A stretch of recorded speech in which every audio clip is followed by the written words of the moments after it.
May mga ginikanan gihapon sa mga tinun-an sa grade 5 nga nabalaka aron ang ilang mga anak makasalmot sa face-to-face classes sa Mandawi City Central School. Si Chelo Valiana sa report.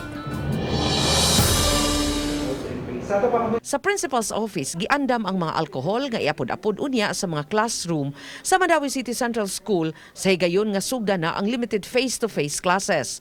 Sa pultahan sa matag classroom, adunay disinfectant. Gimarkahan usab ang mga lingkuranan sa matag classroom nga dili angay lingkuran.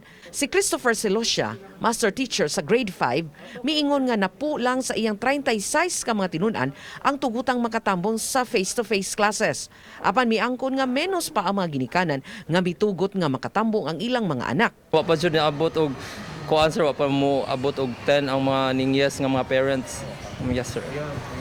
Kuyawan gyapon sila sa murag dili pa sila ready. Samtang si Malu Kabatingan, magtutudlo sa grade 5, miingon nga tulo pa lang sa mga ginikanan ang uyon sa face-to-face classes. Hinuon adunay usa ka inahan sa grade 5 gihapon nga uyon ang iyang anak mutambong niini. Ganiha naghatod siya sa modules sa iyang anak. Ganahan siya mag face-to-face sad aron makasabot ang bata bitaw. Hinuon 20 na sa ginikanan sa laing grade 5 class nga miuyon sa face-to-face classes. Ipaandam pa ni Valerico Guod, grade 5 advisor, ang iyang classroom human madawat ang tanang modules sa iyang mga estudyante. Kung depende og pilay among parent nga mosugot, amo gid silang tungaon ni set A ug set B. Uban ni Godfrey Rilien, Chelo Valiana, Palitang Bistak.